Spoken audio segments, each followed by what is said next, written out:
Okay, so on our next part of our lesson, we are going to do some practice in our journal. So, what I want you guys to do is to grab your math journals, and I am going to explain to you what you're going to do on this first practice problem. What I want you to do is partition your circle into 6 parts. And if you draw a line here, and then kind of like a V, it helps to partition it into 6 parts.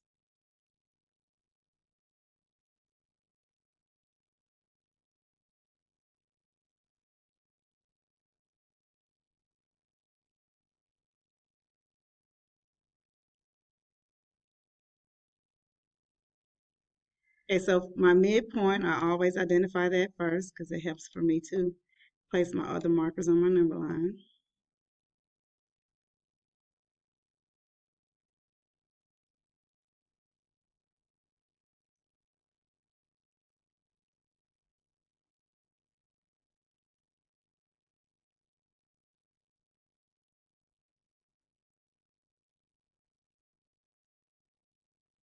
Okay, so I'm going to go ahead and label, since it's in 6 parts, 1 6, 2 6,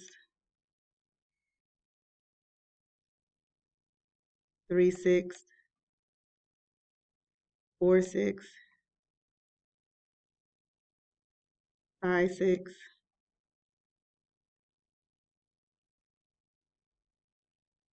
6 6.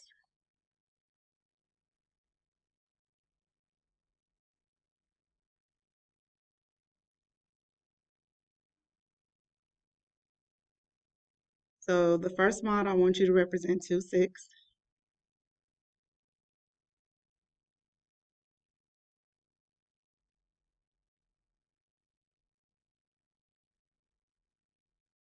The second model, you're going to represent 6 6.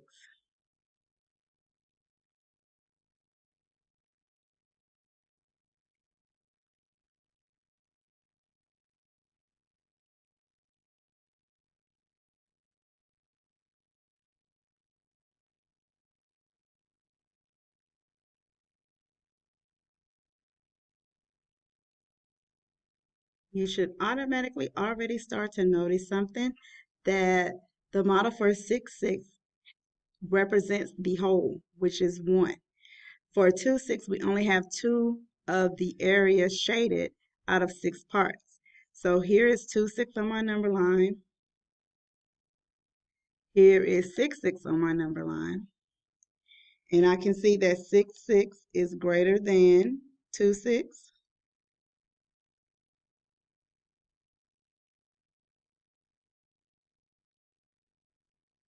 I can also see that 2 6 is less than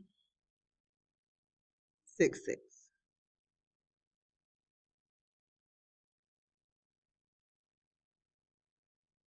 When you anchor it in your math journal, you want it to look like this. You want to make sure that you put you do at the top as well as the date. You want to draw your number line, make sure that you're labeling your number line, draw your models, and draw your number sentences or your equations to represent your models.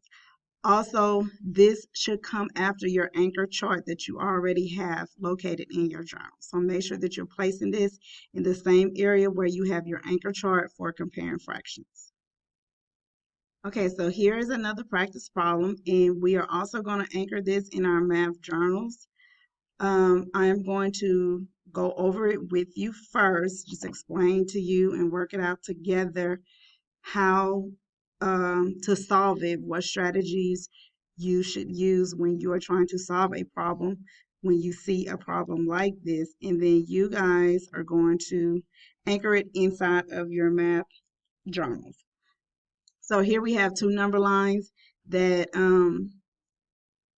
represents 2 different fractions. So I want you to go ahead and anchor this in your math journal, and then I'm going to now show you what that should look like when you anchor it in your math journal. When you anchor it in your math journal, make sure that you have it anchored like this, and you want to write it on another sheet of paper. If you're writing on the front page, or if you've already written one practice problem on the front page, then you can write this one on the back page. So just make sure that you have your title, so you know what you're doing, what you're working on, as a reference, because these problems can be a good reference for you to go back and have, so you can see if you saw a problem like this, an example, how you solved it, what strategies we used. Okay, so you're going to draw your number line, you're going to put your markers on your number line, you're going to also write the question and the answer choices. So I'm going to give you a few minutes to get this into your anchor, to get this anchored in your math journal, and then I want you to go ahead and solve. So when you come back to the video, then you're going to check your work and make sure that you make any corrections if you need to make any corrections if you didn't answer it correctly, as well as label anything that hasn't been labeled, and strategies as well. Okay, so if you did your labeling, you should have first figured out how many equal parts we have on our number line. So we start with the first one. You should have 1, 2, 3, 4, 5, 6, 7, 8. So we have eight equal parts here.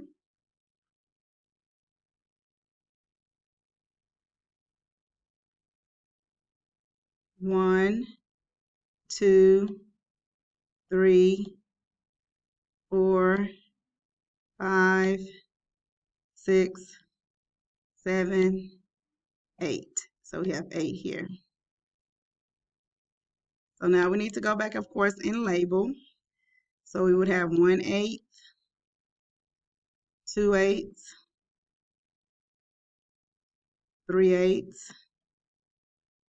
And I'm sorry that it's kind of messy and all jumbled together, and that's why I'm kind of talking it out with you. 4/8, 5/8, 6/8, 7/8. And make sure that you are doing this in your journal. Now, when I showed you the picture of my journal, I hadn't completed yet because I'm doing it now to model for you what you should have done. So make sure that you have completed this as well in your journal. And so it's going to be the same for the bottom as it was at the top.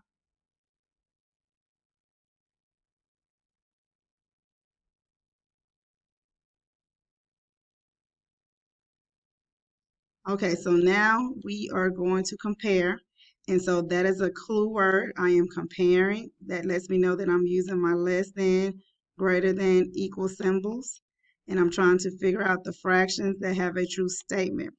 So F says 1/2 is greater than 1/1. I don't even have a fraction or number line that just represents 1/1. Okay, so we're going to eliminate F. And even though I don't have 1/2 on my number line, I know that my halfway marker would be right here at 4/8. That would be my halfway mark. And 1/2 cannot be greater than, and also label our symbols, than 1/2, because 1/1 is equal to 1/2. That's what that says. So that's not true. G says 2/8, here's 2/8 on our number line, is greater than 1/8. Well, that may be true because I have the denominators are the same. And if I'm looking at my numerators, 2 is greater than 8. So this may be my answer, but I need to check all of them. H says that 1/8 is equal to 2/8. Well, that's not possible because I can't have the same points, two fractions at the same exact point. And the numerators are not the same. So in order for this to be equal, I would need to at least have the numerators to be the same. This would need to be a 2 or this would need to be a 1, or it would actually have to have the same amount shaded on the same area shaded, equal part shaded. And that's not correct. And these are two different points on the number line. So that lets me know that that could not be my answer choice. So I eliminate H and I go to J. J says that 2/8 is 2/8 is less than 1/8. Well, that's not true because even if I drew it out, I can see that, because we can use it like this. So here is 1/8 here, and this is 2/8. I can see that 2/8 is closer to 1/2 than 1/8. So this cannot be my answer. J cannot be my answer. And G is. G is my answer. Make sure you include your strategies. Okay, for your last practice problem, I want you to anchor this problem inside of your math journal.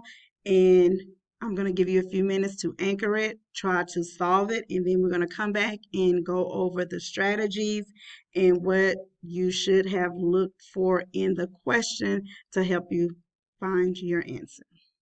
And make sure that you're labeling anything that needs to be labeled. I'll give you a few minutes to get this in your math journals, and then we'll come back and go over it. Okay, the question says Lily is painting two identical walls. The models are shaded to represent the fraction of each wall that is painted purple. Which comparison of these fractions is true? So we know that Lily is painting two walls and they're the same because we have the word identical here. And it's shaded to show, that's what represents me, show the fraction of the wall that is purple. So we have 1, 2, 3, 4, 5, 6 parts here. 3 are shaded, so that means that 3/6 of this wall is shaded purple. And here we have 6 parts and only 1 shaded, so that means that 1/6 of this wall is shaded purple. We're comparing it, and since it says comparison, we know that we're going to use our less than, greater, or equal signs. So we can see based on our models that 3/6 has more of an area shaded than 1/6. So that means that 3/6 is greater than 1/6, and 1/6 is less than 3/6. So now I need to go and I need to find the answer choice that goes with my problem. So if I look at A, I have 3/6 is equal to 5/6. Well, that can't be a true statement because, again, the numerators would have to be the same for it to be equivalent, or they would both have to have the same amount shaded. And here I know that 5/6 is greater than 3/6 because if the denominators are the same, I can compare the numerators. And so this would be a false statement. B says 3/6 is greater than 1/6. Well, I have this right here in my strategies. So this may be my answer, but of course I want to check all of them. I have 3/6 is greater than 5/6. Again, I know that this is an incorrect statement because the denominators are the same. I can compare my numerators, and what I know that 3 is greater than 5, so therefore this cannot be true. And my last one says 3/6 is less than 1/6. Since the denominators are the same, I can compare my numerators, and based on my numerators, I know that 3 is greater than 1. It can't be less than 1, so D cannot be my answer. And the correct answer is B.